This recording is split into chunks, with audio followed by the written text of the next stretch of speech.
The Chevron Richmond Refinery lies approximately 10 miles northeast of San Francisco in California's Contra Costa County. The 2,900-acre facility was initially established in 1902 and primarily makes transportation fuels, such as gasoline and diesel, as well as lube oils. The refinery can process up to 250,000 barrels of crude oil per day. The first step of the refining process takes place in the crude unit, where crude oil is cleaned and heated before entering the distillation tower. Inside the tower, the crude oil is boiled. The vapor then condenses into various liquid hydrocarbon fractions, or streams, including jet fuel, diesel, and gas oil. The different streams exit the distillation tower through separate pipes or side cuts that lead to other sections of the refinery. On August 6, 2012, the crude unit was operating normally. Around 3:50 that afternoon, an operator was performing a routine check when he noticed a small puddle on the ground near the distillation tower. The liquid appeared to be dripping from an 8-inch insulated pipe 14 feet overhead.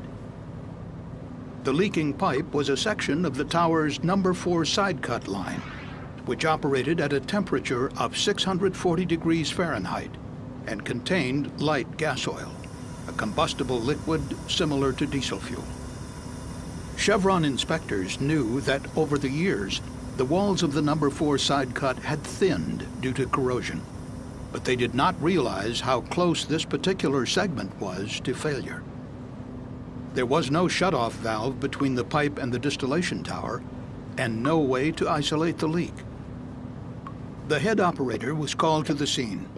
Although he believed the situation was serious, he did not believe the small leak warranted immediately shutting down the unit and stopping production.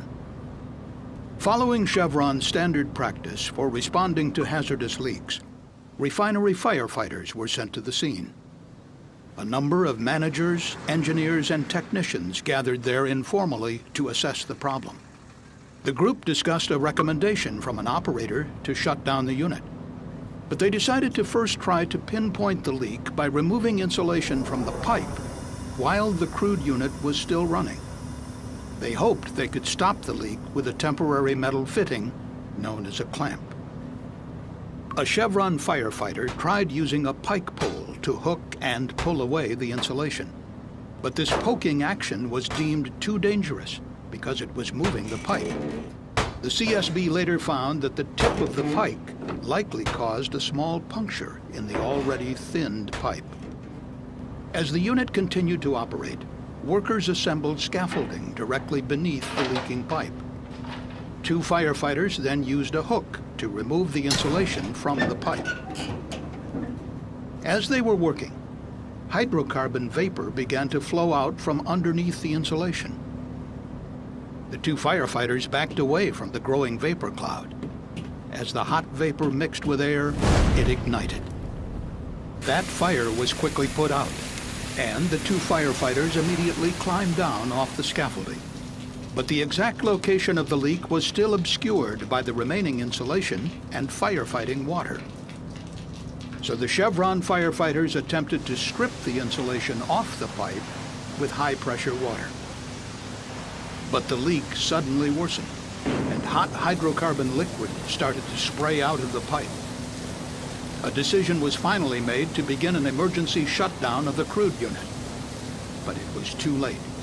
Suddenly, the pipe ripped open. A vapor cloud formed and rapidly expanded as the large inventory of hydrocarbons in the distillation tower started to vent through the ruptured pipe. The vapor cloud immediately spread over hundreds of feet, engulfing all 19 people who had gathered nearby. The firefighters and operators struggled to escape through the dense hydrocarbon cloud, unable to see. They had to feel their way out, some on their hands and knees. At approximately 6:30 p.m., 2 minutes after the huge vapor cloud formed, the hydrocarbons ignited. One firefighter was trapped inside a fire engine when it was suddenly engulfed in flames. He radioed for help. Mayday, mayday, mayday! This is Foam 60! But when he received no response, he assumed everyone else was dead. To escape the inferno, he fled through what witnesses described as a wall of fire. Fortunately, all the workers would eventually flee to safety, and there were no fatalities. The towering white vapor cloud could be seen as far away as San Francisco on the unusually clear August day. After the ignition, a dense plume of black smoke formed and drifted away from the refinery. The fire continued burning for hours. Over the succeeding days, more than 15,000 people sought medical treatment at nearby hospitals for breathing problems and other symptoms. During its investigation, the CSB determined that the carbon steel pipe installed in 1976 had thinned to the point of failure from an effect known as sulfidation corrosion. Carbon steel piping is particularly susceptible to this type of corrosion, which occurs over time when the steel is exposed to sulfur-containing hydrocarbons at high temperatures. Steel piping that happens to be low in the element silicon corrodes especially quickly. The CSB learned that sulfidation corrosion had caused a major failure at Chevron's refinery in Salt Lake City, Utah, in 2002. Chevron then performed an enhanced inspection of the No. 4 side-cut pipe at the Richmond refinery. It revealed accelerated thinning in the piping section that would ultimately fail in 2012. Replacement was recommended, but this did not occur, and the section of piping was never inspected again. In 2009, Chevron experts recommended that every segment of high-risk carbon steel piping be inspected for corrosion. However, this was not done. During a maintenance turnaround of the crude unit in 2011, Chevron inspectors examined some, but not all, locations along the No. 4 side cut and found significant thinning. Some sections were replaced, but managers decided that the line was thick enough to stay in service and that an overall replacement could wait up to 5 more years.